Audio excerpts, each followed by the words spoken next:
The Sunday dinner table smelled like roasted chicken and betrayal. My brother Marcus stood at the head, holding a manila folder like a trophy.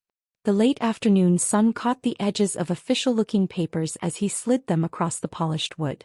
They hit my wine glass with a sharp clink that made everyone look up.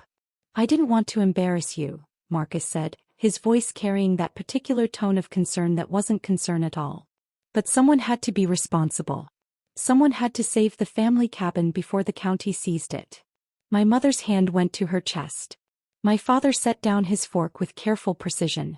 My sister Emily looked at me with what she probably thought was sympathy but read more like vindication. 8 years of unpaid property taxes, Marcus continued, tapping the documents. The penalties alone were astronomical. I had to act fast. The foreclosure was already in motion. I took a slow sip of wine. The Cabernet tasted like copper in waiting. "You sold the cabin." "I saved the cabin from government seizure," he corrected. "I found a buyer willing to pay $890,000 despite the tax liens. After settling your debt with the county, there's actually $180,000 left. I'll write you a check once everything clears." My father nodded slowly. "That was good thinking, son. Someone had to step up." "How did you even access the sale?" I asked quietly. Marcus's jaw tightened, that little tell when he thought he'd covered all his bases. "Mom and Dad are still on the original deed from when Grandpa left it to all of us. They authorized me as the family representative. It's all legal." My attorney reviewed everything. "The buyer seemed nice," my mother added as if that mattered. "They have 3 children. They'll actually use the cabin, not just let it sit there collecting dust and debt." The chicken on my plate had gone cold. I cut a small piece anyway, chewed it slowly, swallowed. Across from me, Emily was already on her phone, probably texting her husband about my financial irresponsibility. Marcus poured himself more wine, settling back into his chair with the satisfied posture of someone who'd just saved the day. "When does it close?" I asked. "Already did. Friday afternoon. They took possession yesterday. Changed the locks this morning." He paused, watching me. "I know you're probably upset, but you'll thank me when you realize I kept you from a criminal tax lien. The county was 3 weeks from filing charges." I dabbed my napkin against my lips. "Criminal charges for property tax delinquency. In Colorado. That's interesting." "They were very serious about it," Marcus said, his voice hardening slightly. "The documentation is right there. I have the tax assessor's statement showing the full amount owed." "The tax assessor's statement," I repeated, reaching for my phone. "Don't make this difficult," my father said. "Your brother did you a favor. The least you could do is show some gratitude." I looked at the foreclosure documents Marcus had presented. The county seal looked authentic. The dollar amounts were specific. $127,450 in back taxes, $43,200 in penalties, $18,900 in interest. The math added up to someone's version of reality. "I'll need copies of everything," I said, standing. "For my records." "Of course." Marcus smiled. "Transparency is important in family matters." I left dinner early. My mother called after me about dessert, but the taste of that chicken was enough to last me a lifetime. That night I sat in my downtown Denver apartment, the one my family called modest without knowing I owned the building, and opened my files. The mountain cabin wasn't just a property. It was the last piece of my grandfather, the place where he'd taught me to fish, to read the weather in the clouds, to understand that silence could be companionship. It was also the first property in my portfolio. The anchor. The one I'd paid off completely 7 years ago and had been maintaining meticulously ever since. I pulled up my records. 8 years of property tax payments, each one documented, each one paid 3 months in advance. My automated system sent payments the moment the assessment came through. I'd even prepaid the next 3 years after a particularly profitable quarter, just to simplify my accounting. The county assessment showed exactly what I expected. 0 balance. Paid through 2028. A note in the system, owner requested advance payment program. Account in excellent standing. I traced the pattern of Marcus's lie backward. He'd need fake documents.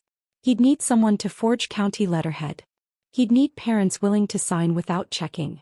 He'd need me to be too embarrassed or defeated to fight back. What he didn't need was for me to actually be in default. I thought about the gambler's fallacy, how I'd spent years feeding coins into the slot machine of family validation, waiting for the jackpot that never came. Every achievement I mentioned got a "that's nice," while Marcus's quarterly revenue reports got 40-minute discussions over dinner. Every property I acquired got dismissed as risky speculation, while Marcus's tech startup, funded entirely by our parents, was visionary entrepreneurship. I kept waiting for them to see me. Instead, they just sold the one place that had ever felt like home. Monday morning, I called Evergreen County Assessor's office at 8:01 a.m. "This is Rachel Morrison, Chief Assessor. How can I help you?" "I need to verify the tax status on a property," I said, providing the cabin's parcel number. Keys clicked. Pause. "This property shows zero balance. Actually shows significant advance payment. Account has been in perfect standing for, looks like 8 consecutive years. Is there a problem?" "Someone sold the property on Friday claiming tax foreclosure. They presented documents showing $127,000 in delinquent taxes." The clicking stopped. "That's impossible. This property has never been delinquent." "Who presented these documents?" "My brother, Marcus Chin. He claimed he was settling the debt on behalf of the family." "Mr. Chin, I'm going to need you to send me everything you have. What you're describing is potentially criminal fraud. If someone forged county documents to facilitate a fraudulent sale, we take that extremely seriously. The buyers took possession on Saturday. Changed the locks yesterday." Her voice sharpened. "Send me everything. I'm flagging this property immediately and contacting our county attorney. If this sale was based on fraudulent tax claims, it's void. The title company should never have cleared it." "The title company," I said slowly. "Mountain Peak Title Services?" "Yes, they handle most Evergreen County transactions. I know their managing director, Patricia Alvarez. We work together on assessment appeals. I'll be calling her within the hour." I sent the documents. Then I called Mountain Peak Title Services. "Patricia Alvarez speaking. Ms. Alvarez, my name is David Chin. I believe you just processed a sale on my property under fraudulent pretenses. The cabin on Apex Ridge Road?" Her voice shifted immediately. "I literally just got off the phone with Rachel Morrison. Mr. Chin, I'm looking at our file right now. Your brother presented county documents showing tax delinquency, but Rachel just confirmed those documents are completely fabricated.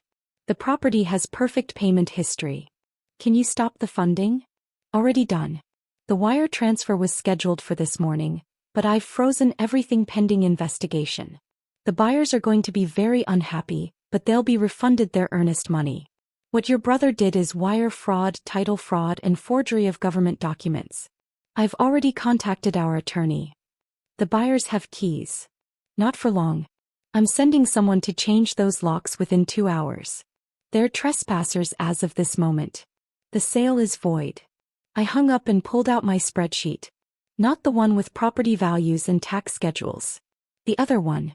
The one I called the Ghost Ledger. The Ghost Ledger. Emotional costs. Years of achievement dismissed. Every property acquisition called speculation.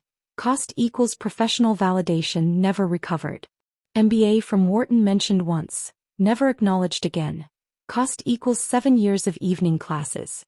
Portfolio reaching $12 million dismissed as paper wealth.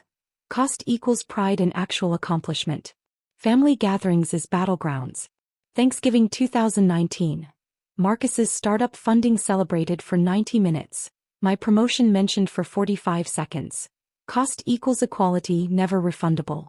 Christmas 2021. My donation to Grandpa's hospice ignored.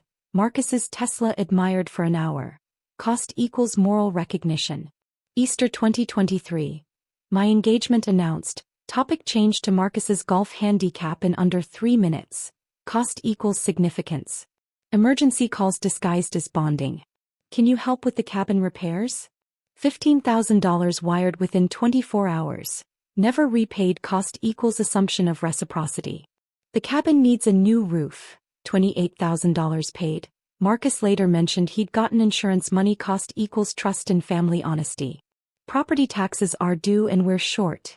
$8,400 sent. never used for taxes. Cost equals faith in shared responsibility. The asymmetry of care. My birthday forgotten 3 consecutive years. Cost equals matching. My grandfather's death. Only I attended his final week. Cost equals not being alone in grief, never replaceable.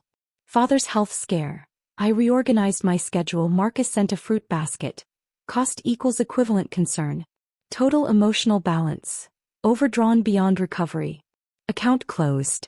Marcus called at 9:47 a.m. I let it go to voicemail. Then he called again.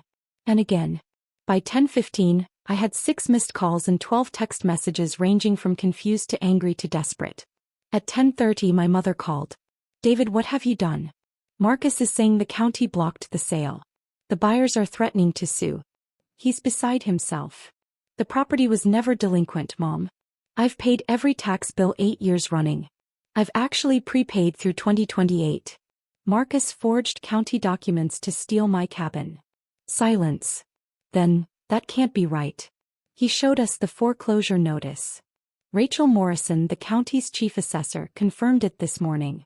The documents are fake. The sale is void. And depending on what the county attorney decides, Marcus might be facing criminal charges. This is a misunderstanding. Family doesn't do this to family. You're right, I said. They don't. I hung up before she could respond. By Tuesday the cabin locks had been changed back. The buyers had been refunded and were consulting their own attorneys about Marcus's fraudulent inducement. The title company had filed a formal complaint with the district attorney. And my family group chat had exploded with 247 unread messages I'd never open. Wednesday morning Marcus showed up at my building's lobby. Security called up. Tell him I'm not available, I said. He says it's an emergency. Tell him to contact my attorney. I provided the number to my real estate lawyer, who'd been briefed and was salivating at the potential lawsuit. Thursday my father left a voicemail. His voice had that quality it got when he realized he'd bet on the wrong horse but couldn't admit it yet. Son, we need to talk about this situation. Marcus made a mistake but he was trying to help. Surely we can work this out as a family. You're not really going to press charges against your own brother. I deleted the message halfway through. Friday afternoon, I received an email from Evergreen County District Attorney's Office. They were moving forward with fraud charges against Marcus. The evidence was overwhelming. Forged government documents, fraudulent conveyance, wire fraud attempt.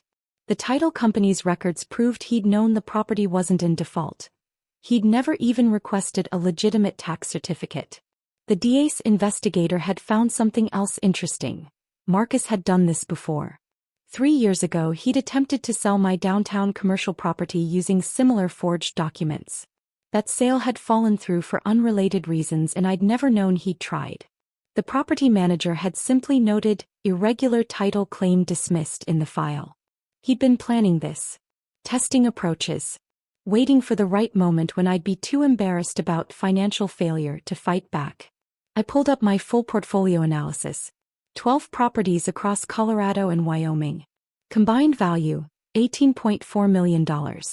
Annual cash flow, $847,000. Debt, 0. Every property paid off, every tax bill current, every insurance policy active. The cabin on Apex Ridge Road wasn't my largest property. It wasn't my most valuable. But it was the first. It was Grandpa's. It was the foundation of everything I'd built. 2 months later I drove up to the cabin. The aspens were turning gold, the way Grandpa always said they would, when the mountain decided it was time. The air smelled like pine needles and early snow, sharp and clean in a way that city air never managed. I'd had the locks changed again, this time to biometric. My fingerprints only. No family access codes, no spare keys hidden under rocks, no emergency contacts with privileges. Inside, everything was exactly as I'd left it. The fishing rods Grandpa had taught me to cast with, still mounted above the fireplace. The topographic maps we'd marked with every trail we'd hiked together. The kitchen table where he'd taught me to calculate compound interest on a legal pad, showing me that wealth wasn't magic, it was math and patience. My phone buzzed. A text from my mother. Thanksgiving is at our house. Will you come? I turned the phone off without responding. The cabin's silence felt different now. Not empty, full. Full of the absence of people who'd never valued what I'd built, who'd never acknowledged what I'd become, who'd tried to steal the one place that had always seen me clearly. Marcus's criminal trial was set for January. The DA was confident about conviction. The evidence was overwhelming and the title company's testimony would be damning. My family had hired him an expensive attorney, which meant they were now learning exactly how much Marcus had planned this fraud. I'd been asked if I wanted to provide a victim impact statement. I was still deciding. Sitting on the cabin's deck watching the sun set over the peaks Grandpa had named for me when I was 8, I thought about revenge. Everyone assumes revenge is rage, hot, impulsive, destructive. But real revenge isn't rage. It's patience sharpened into strategy. It's understanding that sometimes the best response to betrayal isn't confrontation. It's simply stopping. Stopping the pretense. Stopping the allowances. Stopping the silent subsidization of people who mistake your quiet competence for weakness. The ghost ledger was closed. The emotional balance was settled. Not through recovery, but through acceptance that some debts can't be collected because the debtor never believed they owed anything at all. My phone buzzed again, still off. I could imagine the messages. Pleading, anger, guilt attempts, promises of change. The full cycle of manipulation that happens when someone realizes the person they underestimated actually holds all the cards. I watched the last light fade from the peaks. In 3 weeks, I'd be closing on a property in Jackson Hole. In 6 weeks, finalizing plans for a conservation easement that would protect 400 acres of watershed. In 3 months, launching a scholarship program for first-generation college students studying real estate development. All the things I'd been building while my family was deciding I'd never amount to anything. The mountain air tasted like freedom. Cold, clear, uncompromising. I raised my glass to Grandpa's photograph on the mantel. You taught me the mountains don't care about your last name or your family's opinion. They only care if you prepared properly and respected the terrain. I'd prepared properly. I'd respected the terrain. And when someone tried to steal the summit, I'd had the paperwork to prove exactly who owned the peak. The account is closed. The balance is 0. And I'm finally standing at the elevation I always belonged to.